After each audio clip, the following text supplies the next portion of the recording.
Taganizzato from Alphas will be here live. Very exciting. And Matt Myra reviews a new 10-megapixel Nikon that records full 1080p video. Oh, that's man. right. Horatio, very excited to have you here. How you feeling? I'm feeling so good. You know.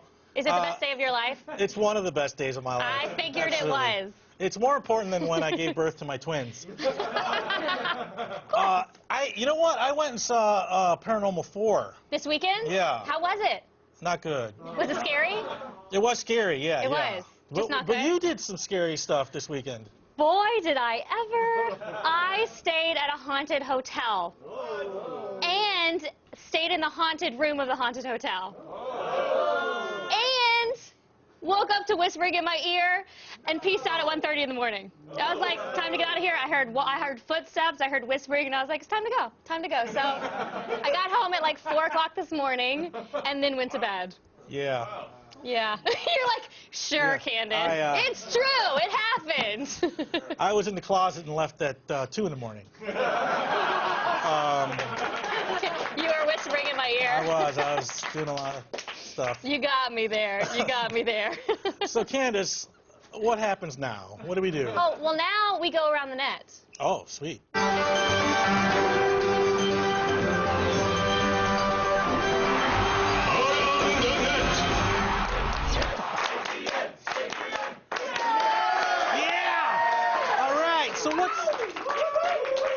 So what's first, Candace? What do you got? Well, I have a video using the best thing to ever happen to Russia, the dashboard cam, accompanied by the perfect jaunty tune. Wow.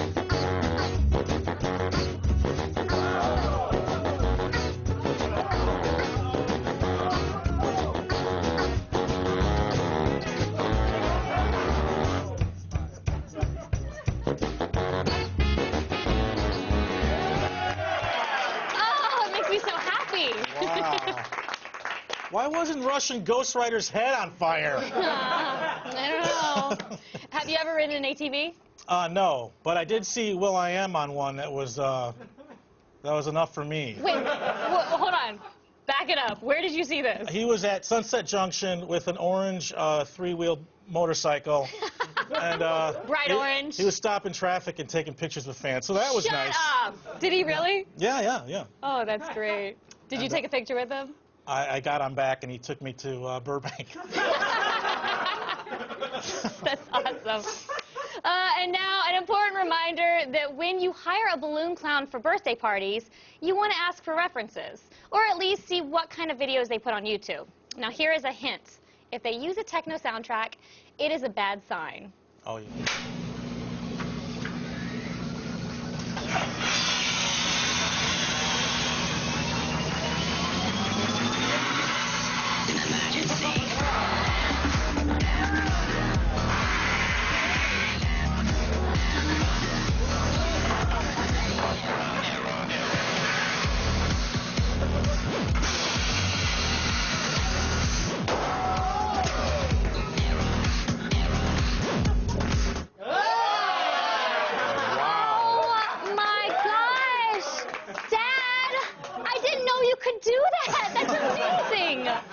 Yike-a-rooney. What balloon animal was he trying to make? Oh. A spider with no legs? Perhaps a headless seal? Oh, I know. Shaquille O'Neal's left testicle. Yes! There's so much going on in this video that you don't even notice that the guy has gorilla boobs. He does, and I love that at the end he just rubs his stomach real creepy like. Yeah, that's how I do it. Ew. Ratio! And finally, Tesco is the Walmart of Europe, but in Poland it also doubles as a freeway.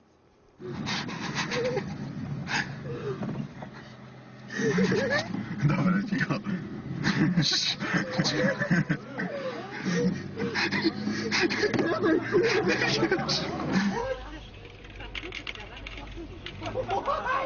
Kamieć.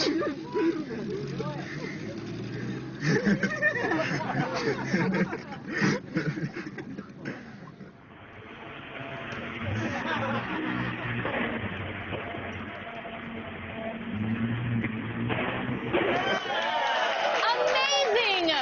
Good for them. Yeah, it's awesome. Love the giggling. You know, everything's a drive-through if you're high enough. Have you ever driven on any area other than the road that you're not supposed to? Well, once I drove through a Target, but I don't drink anymore.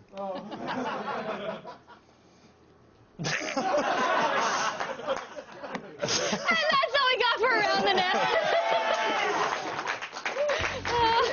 Still ahead, Detroit is #1 in baseball and murder. We'll also discuss the Motor City in a moment. Also, do we all live in the Matrix? Seriously, that might be a thing. You'll get learned right after this.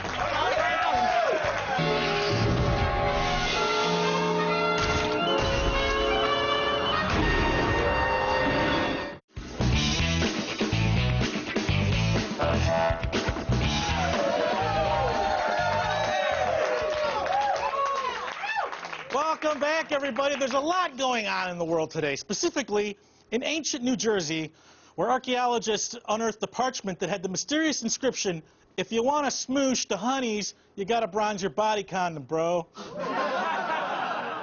Yeah, loosely translated, this means, if you want to be attractive, it helps to have a tan. So true. You were wise, ancient ones. But you'll want to avoid using banana boat sunscreen.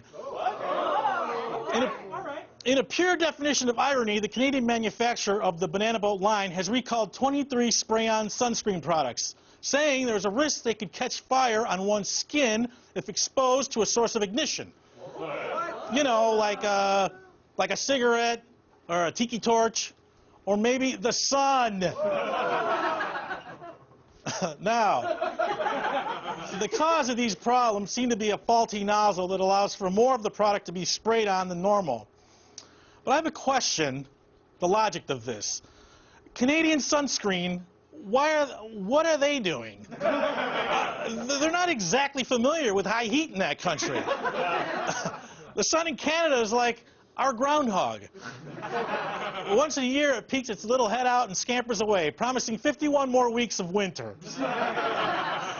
There is some good news for sun worshippers who use Banana Boat products. One, there's a chance the tan you get will be permanent. Two, at least the burning sensation you bring home from spring break won't be syphilis. And it will totally legitimize wet t-shirt contests because people will be able to use the wet t-shirts to snuff out skin fires. But being set on fire is no laughing matter. Just ask this burn victim.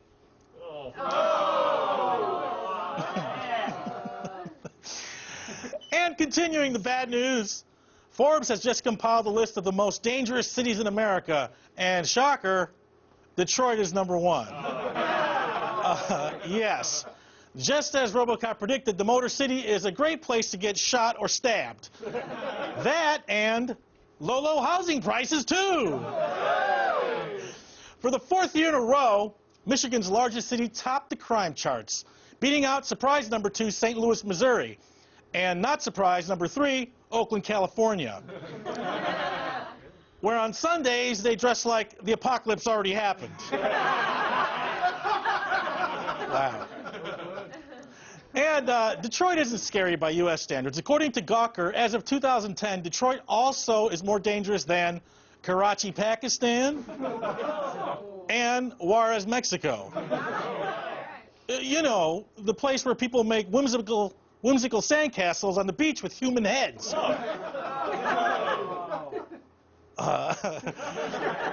The even worse news is Detroit's violent crime rate is 5 times the national average, meaning that for every 100,000 people, about 2,000 of them are getting robbed, knifed, or punched in the face right now. On the plus side, at least the Tigers made it into the World Series. Yeah, although statistically, 2 of the players have been stabbed by now. And finally, it's time for me to free your mind. Guess what? We might be living in the Matrix. And just like in the Matrix, if you take the red pill, you can see how deep the rabbit hole goes. Or take the blue pill, which gives me a boner for 5 hours. Wow, I'm a crappy Morpheus. Anyway, the question of whether the universe is real has been with mankind for ages. Some egghead researchers in Germany think that our universe might be a computer simulation, and they're trying to prove it by making a computer model of the universe and zooming in to look at the very framework of reality.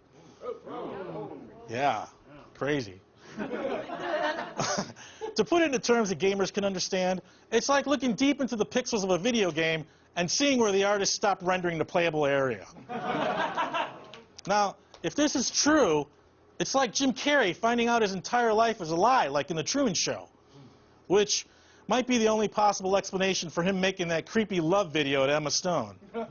Emma, I just wanted to let you know that I think you're all the way beautiful. And if I were a lot younger, I would marry you.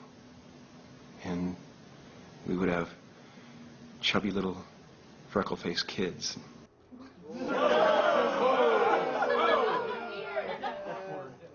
Wow.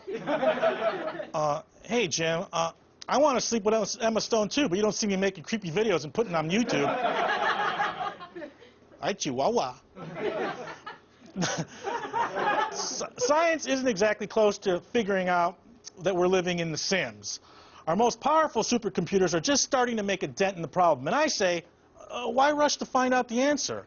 I mean, let's really think this through.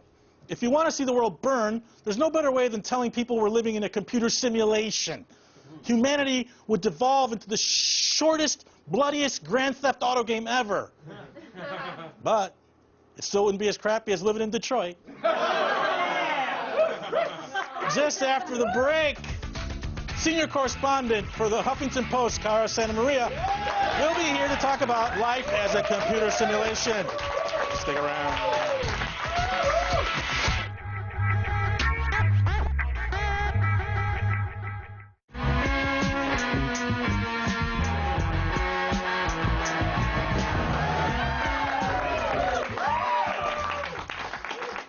Before the break, we told you that German researchers believe that we're living in the Matrix.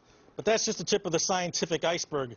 Joining me now to explain all this is senior correspondent for the Huffington Post, Cara Santa Maria. Now, yeah, we were talking about the Matrix and all this stuff and simulated whatevers, but now how are scientists determining whether or not we are living in a computer simulation? I don't think it's a new idea. I think it's been around, it's been a philosophical thought question for a really long time, but it seems like physicists now are starting to understand that they themselves can simulate some of the tiniest parts of the universe. So if you look at kind of the standard model of physics, we can look down to the little subatomic particles that are found within molecules. And they're starting to learn that they can actually use really sophisticated computer algorithms to simulate them, the same way that, you know, The Sims will simulate, I don't know, having breakdancers in your basement. I thought the computers were running our lives. Well, and that's the thing. If we ourselves can simulate the way that we understand the known universe to work, then who's to say that there's not somebody else simulating our known universe? Because we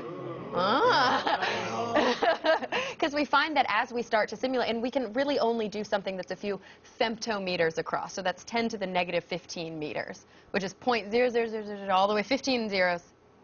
So it's a really, really small region of the universe, but as they simulate it, they realize that it acts exactly the way they would expect the known universe to act.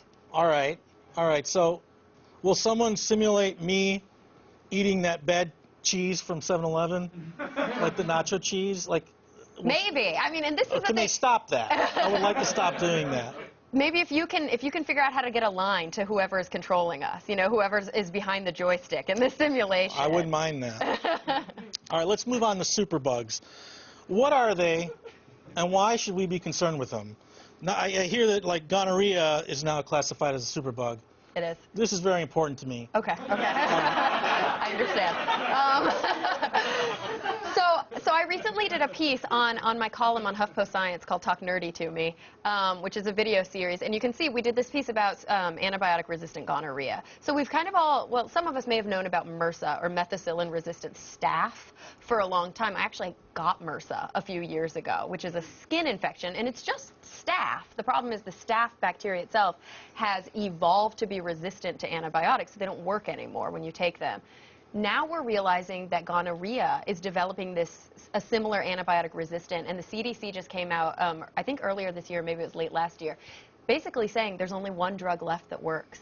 It's an injectable drug. You have to see, you know, your physician to be able to get it, and it's the only thing really left that will, time and time again, wipe out this drug, or this bug. And so what happens when gonorrhea evolves resistance to that last remaining drug? That's a bummer. That's a real bummer. Yeah. Now, scientists have discovered that wild animals are spreading superbugs. Mm-hmm. So should we stop having sex with farm animals? Probably a good idea. I think that's the take home from this. Yeah, I mean, I don't know if we can really say that we're the ones giving the wild animals the superbugs, if the wild animals are giving us the superbugs. I know that, you know, we take antibiotics, and the animals that we then eat take antibiotics too. I mean, we give loads and loads of antibiotics to cows and pigs and chickens and different farm animals. And so how this antibiotic-resistant bacteria is getting into the wild animal population, I mean, I wouldn't be surprised if we find out later that it's because of our doing. It's because of the massive quantities of antibiotics that we take. Yeah. All right. Well, I want to get to this because this is very important to me also. Doctors are trying a new thing when antibiotics don't work, which is fecal transplants. That's exactly what it sounds like, too. Is it like Two Girls, One Cup? No. I hope not. I'm not a scientist. I don't know if you could tell. I'm curious. We should make sure that the doctor who is doing that version is licensed. It's actually, you know, it's called a lot of different things: fecal transplants, fecal flora reconstitution, and what it is, there's a very specific type of infection called C. diff, Clostridium difficile, and it causes colitis that's really painful, and it's almost impossible to get rid of. Basically, it's when you take a lot of antibiotics, you're killing off all the gut bacteria that's healthy, and this one gut bacteria, C. diff, will just populate, and you can't get rid of it no matter how hard you try. And a lot of people are on their last legs. I mean, there's some people who have gotten portions of their colon removed because it's so dangerous. Yeah, and so what they found out is that if you just give them somebody else's poo, and that poo is healthy poo, then they'll just start to repopulate their gut with all that healthy bacteria. So now they don't eat it. Right. It's like the South Park episode. It's the other end. And yeah, it actually seems to really work. They haven't done a lot of clinical trials on it because it's kind of bizarre, but there was a meta-analysis done of the literature, and it was something like 92% effective, which is higher than any antibiotic rate. Well, that's beautiful. Thank you so much, Cara Santa Maria from the Huffington Post. And now let's see what kind of craziness you can get up to in the desert.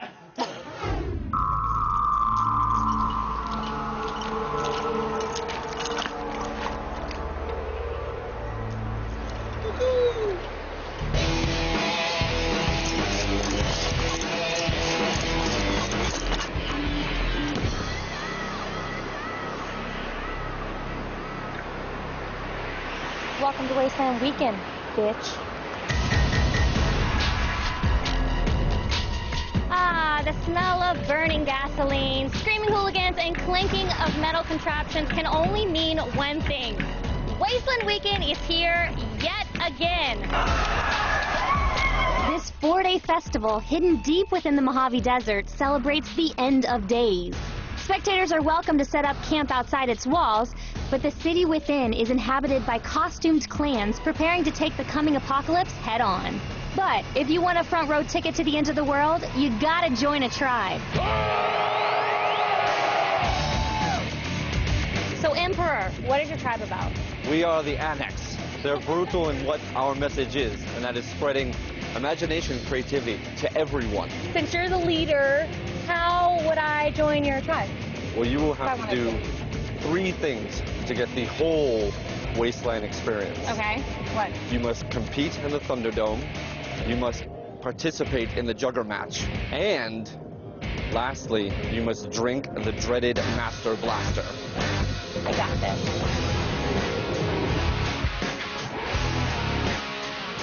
At Thunderdome, the rules are simple. 2 men enter, 1 man leaves. You face your opponent in a LARPing battle.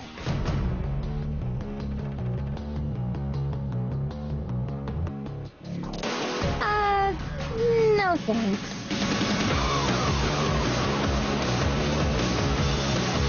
Okay, maybe jugger's more my style. It's football with weapons. Okay, City Buster, can you break down the rules for me of jugger? Indeed. The rules are simple, my dear. You have 2 5-man teams. On each team, you have a quick. And the quick is the only player that can touch the ball, which is the dog skull. Your job with the quick is to take that skull, wrestle it from the other quick, move it to the end of the field, and put it on a stake. That's how you score a goal. Okay, City Buster, so do you think I have what it takes? The game is hard. It is brutal. Bones will be broken. You may petition the league and challenge, but I don't think you'll pass.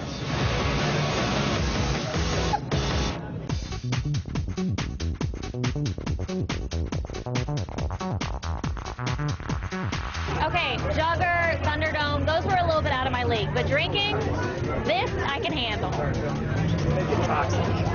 I hear that there is a very special drink called the Master Blaster. The Master Blaster is different because the Master Blaster is not about content but about presentation. Okay. So no matter what we have back there, I can make you a Master Blaster. So can you tell me what's in it? Well, it's got gin, vodka, whiskey, tequila, gasoline, triple sec, cooling rods from a nuclear reactor, and antifreeze. Take one!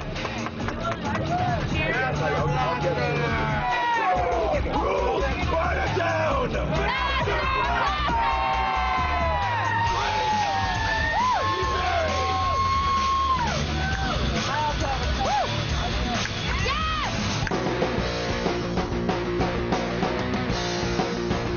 All right, I did it. I am officially a part of this tribe, and now that I'm in, let's get this party started. Yeah!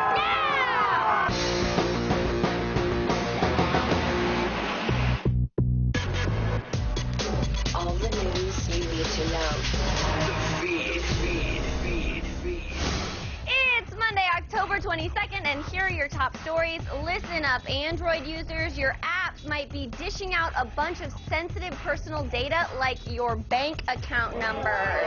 A recent study found that almost 8% of Android apps could be tricked into leaking login details from your email and social networks, as well as give up online account information like your credit card, PayPal, and bank accounts. Not only that, but this security breach can also give hackers the ability to inject computer codes into your apps and make them carry out specific commands, basically making your smartphone a malicious data-stealing zombie. And the number of Android users that could be affected by this are staggering. Each of these apps have been downloaded between 40 and 185 million times. The study didn't name names, but it did point fingers at Google's Play Market. Google has yet to comment. Next up, you know those TSA body scanners, the ones that see through your clothes and blast radiation at you? Well, it looks as if the TSA is moving away from those machines. Phew. Apparently, it's been quietly removing them from major airports and replacing them with less intrusive and safer radio wave scanners. These new machines are called millimeter wave scanners. They use low-energy radio waves instead of X-rays and only show generic cartoon images of a person's body while pointing out where suspicious material may be. The TSA says this is to ensure faster travel times and soften staffing requirements this holiday season. They insist the move is not due to safety concerns, but regardless, this will also reduce radiation exposure, which is a good thing. So far, the scanners have been replaced at larger airports like Chicago O'Hare, Los Angeles International, and Orlando. We can only hope that this trend catches on everywhere. And finally, Hollywood has been making a lot of noise today. Here's what's happening in the entertainment world. First, mind, prepare to be blown. Stephen Colbert has snagged a role in the Hobbit trilogy. A apparently he's been a huge Lord of the Rings fan since childhood. He said Peter Jackson invited him to the set of The Hobbit last year, and he must have made good with the director because a source inside Warner Brothers is saying Colbert will make a cameo appearance in the second film of the trilogy. Next up, start thinking about your questions because Hugh Jackman and director James Mangold are holding a live chat from the set of the new Wolverine sequel. Next Monday, October 29th at 4 p.m. Eastern, they'll answer fans' questions on the movie's YouTube channel and official website. And in other movie news, Iron Man 3 has been making headlines, yep. Today, Entertainment Weekly released a photo of Ben Kingsley as the Mandarin. Pretty cool. And remember last Friday when I asked all of you to help me unlock the movie's teaser? Well, guess what? What? We did it. Yeah. The Iron Man 3 teaser was unlocked yesterday. Take a look.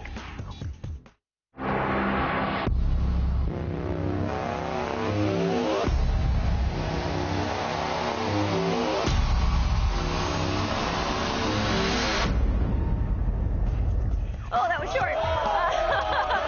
Rumor is the full theatrical trailer will be released tomorrow, and if it's any good, I'll show it to you. I'm Sarah Underwood, and you've just been fed. Stay tuned. The very funny and very pretty Azita Carazada from Alpha will be here live.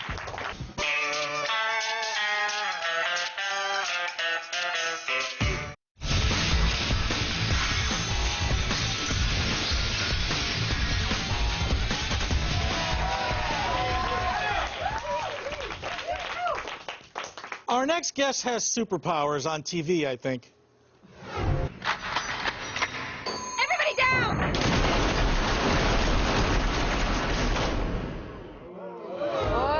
Yeah! Wow!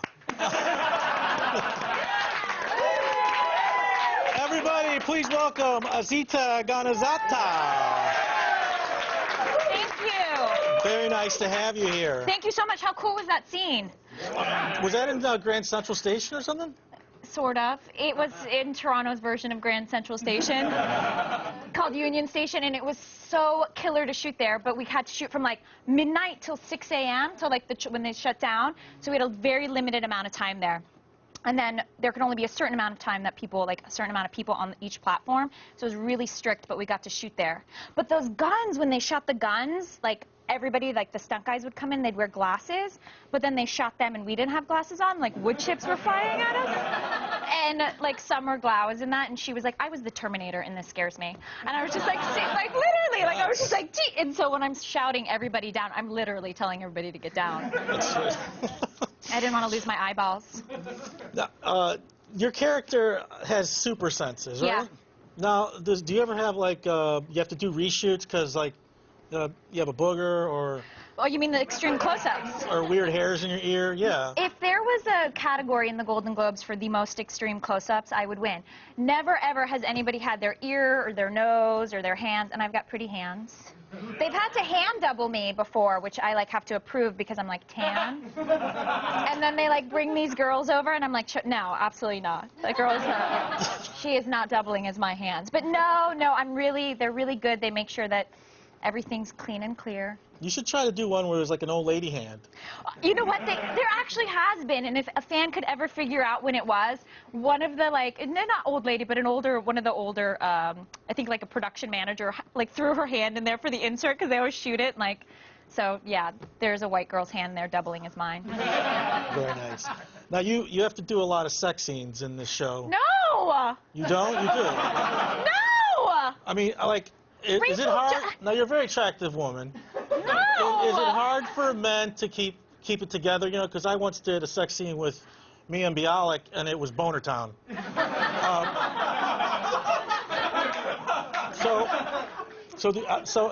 is it? Is it uncomfortable and like? Well, I'm going to tell you what my co-star Warren Christie says, because he's the one that does a lot of sex scenes, okay? Rachel does not do a lot of sex scenes, nor is she going to start doing a lot of sex scenes, writers out there. Sorry, boys. But Warren says to his co-star before, he says, sorry if I do, and sorry if I don't. So. Yeah, that's a very good answer. That's awesome. That's kind of how it goes, but they're really awkward. Like, I'd much rather be shot at with wood chips flying at my eyes than have to be, you know, rolling around bed with a boy that you barely know or sort of know, or someone who's married and you're like, is your wife watching this? Like, I'm so uncomfortable. Yeah, me too. I mean, I have enough troubles anyway. Yeah, I know. It's impossible for you. Room full of people. All the time. Yeah. Those sex scenes that you do all the time. Now you're into Halloween. I really love Halloween. What are you going to be this year? I don't know yet. I went Halloween shopping the other day, and it turned out I like tried on all these costumes, and they just progressively got sluttier, and I was like, this is not what I want to be for Halloween, and somehow that's all that's available in Hollywood. So I was like, somehow I ended with like a bad kitty costume, and I was like, no, this is it. It's a wrap on Halloween shopping. So I've got to go figure it out. I don't know. Maybe I'll be one of the girls from HBO's Girls. That's right. I could be the girl that, you know, is a bit prudish or whatever. I like her. Yeah. I don't know what her name is. Oh, yes. I know that girl. I'll be her. David Mamet's daughter. Yes, it's Josa. Yeah, when I do last minute, like mine. I do last minute Halloween stuff. I just put in goofy teeth. Yeah. And that's it. What are you going to be for Halloween? I think I'm going to be Walter from The Big Lebowski. Yeah, I like that. Something so I don't have to shave. Are you excited about Halloween? Very excited. How Yeah. excited is that face on 1 to 10? My face? Yeah, excited face? This is how I'm excited. I'm on a lot of drugs. Do you...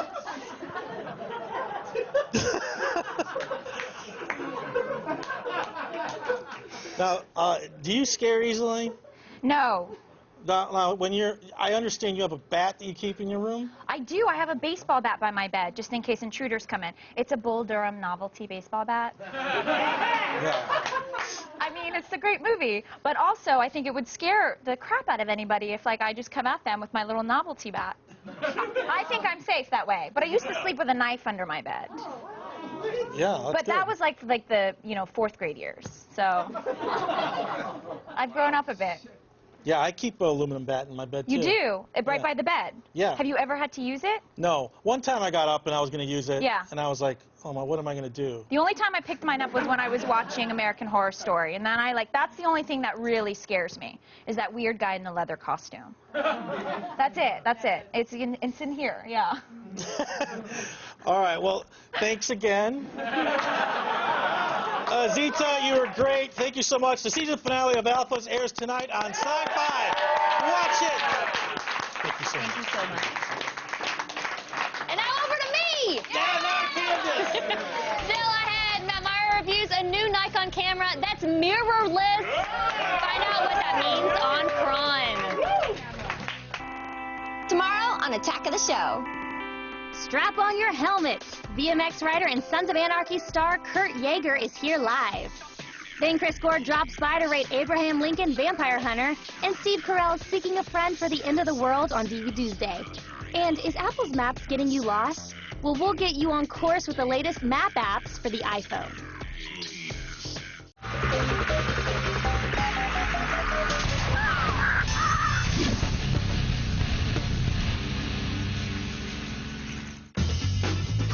In these poor economic times, finding cheap games can be a bitch. So to help out your wallet, we're rounding up a few budget-friendly titles. Fight! First up, get 2 for the price of 1 with Marvel vs. Capcom Origins. Both of the classic fighters, Marvel Superheroes and Marvel vs. Capcom, have merged together as a prequel for the arcade series. Throw down as any of your Marvel favorites like Wolverine, Iron Man, Captain America, or kick some ass as Ryu or Mega Man.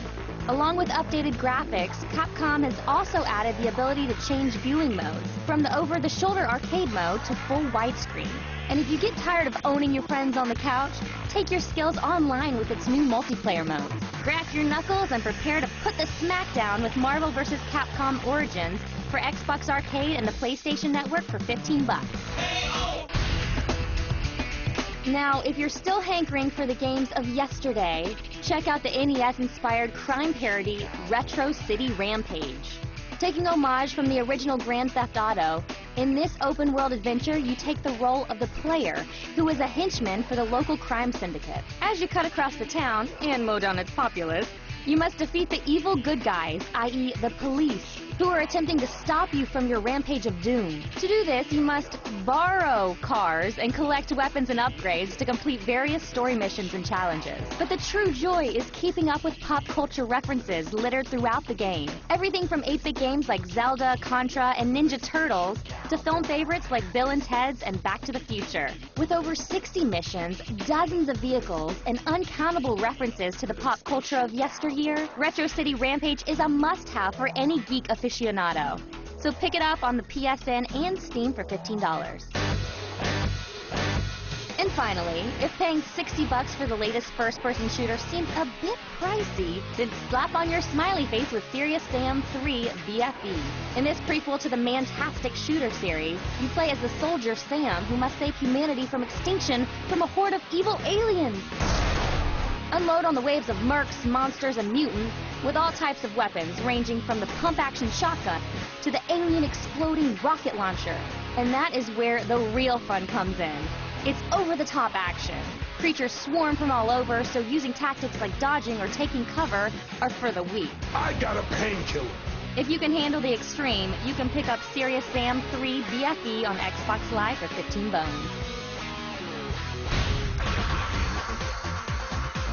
See, you don't have to spend a ton of money to get your video game fix, especially with these latest downloadable titles.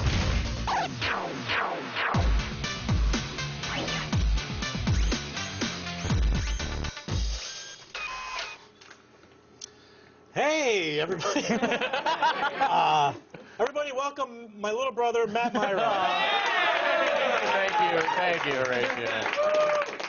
All right, Matt, what do you have for us today? Well, Halloween's coming up, right? You know, you want to take some pictures of the costumes, you dress up the kid, you see a slutty nurse, whatever your use is for the camera, perverts. The Nikon 1J2 is here, and here's some more info on it. Who needs a digital SLR when you can carry around a compact Nikon 1J2? This mirrorless camera features a 10-megapixel CMOS sensor, a 3-inch high-resolution LCD, and 1080p video recording. This new camera can be yours for $550.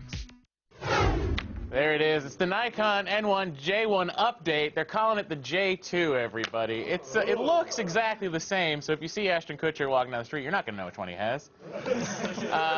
The market there is for someone who's looking to maybe take a leap up from a point and shoot. It's the mirrorless system, so what you got is interchangeable lenses. Right now, Nikon only has 3 different lenses to choose from for this. The lens that ships with it is a 10 to 30 millimeter lens, which means you're getting about a 3-time zoom. So here's something cool they decided to do this year. What you can do now is Nikon decided, oh, the only reason you're going to open the lens is to take a picture, so that turns the camera on. Whoa. It's the little things sometimes that make me happy. The body's slim, but it's still smooth. There's no grip texture on it, and that's the white model, the most popular model they decided not to add grip to. All the colored models, they have grip. So I don't know what you're doing there. Well, just looking at this camera, Yeah. I can't see through it. Ah, you can't. You're right. There's no viewfinder. Yep. You know what you got on there? You got an LCD. And I got to say, the LCD, thumbs up on that. They've done a good job here. What they've done, besides the build quality being amazing on this thing, because it's anodized metal, they have doubled the dots on the screen. 921,000 of those. Yeah, I know. Color reproduction there is it's not true to vision because we couldn't get the brightness to match, but trust me, in real life the camera has excellent color on the LCD, so that's going to be good. It's one of the best I've seen in a long time. It's an excellent bump, but I don't know if it's enough to warrant them slapping a 2 on this for the J2. Essentially, that's all that's changed. Yeah, I don't know. Is it is it easy to use? It is. They've added some new filters to this thing. That was a complaint last time around with the J1 that there weren't any artistic filters for kids that like Instagram. So you can flip that to creative mode, and yeah, you can get real creative, guys. First thing it does, there's a couple cool things on it. I just want to point out a couple. There's one called Panorama. So you can take panoramic photos. Now, this is one I took over the weekend at the beach. Sometimes I go outside. And the other mode that I was actually a big fan of is called miniature. Now, what does that do? It flattens out the focus to make it look like it's a miniature. That's outside of our courtyard. Or maybe it's a model I built for my railroad. You're not going to know. You know, this may be an old reference, but it looks like Mr. Rogers' Neighborhood. It does. It does. I'm looking forward to Mr. I'm gonna go watch that now. So do you take selfies with that? Sometimes what are the you pictures can like? You can take some self pics if you want. If you want to take some for the ladies, they're exactly the same as the J1 because they haven't updated the sensor at all. It's a 10 megapixel sensor. Color reproduction is good. It's just as good as it was on the J1. That bird's just hanging out with some trash, having a good time. It's not too saturated like some other mirrorless cameras we use. Look at the color you're getting right there. Outside images look beautiful. Sometimes, though, the glare was a little much for the LCD. You can crank the brightness up, but sometimes it's not enough to compensate. We also play with the macro settings on here, able to get some good shots, but you don't have to fumble around anymore because the creative mode gives you a macro setting. So you need no skill anymore for anything. Luckily, I mean, it looks good. They're good quality pictures. The video setting, that's nice too. It's one click for video recording, 1080i. You get a lot of. There's image stabilization now, which wasn't a thing on the last one, and it's better. There is. Look at that squirrel. That is high-quality squirrel footage you're only going to see on Attack of the Show. It records stereo sound as well. It has an auto-detect microphone that sort of increases and decreases the sensitivity to however the camera decides it wants to, which is a little odd. And then there's also a nice hiss in the background when you do that. So, you know, thumbs down on the audio there, but thumbs up on the video. Okay. All right. So Yeah. the Nikon 1J2 runs with the lens about $549. That is exactly right. How are you rating it? Well, at $549, we are giving this guy 3 out of 5. It's a good camera, yeah, you can clap for that. It takes excellent pictures. It's a little pricey, $549, and they only updated the LCD. I just really feel like they should have done more. Change the image sensor or something. But if you want this, don't get the old one. Yeah, if you want this, don't get the old one because it's cheaper than the old one. Yeah, good point, Horatio. Thank you very much, Matt Myra. That's it for today's Gadgetron.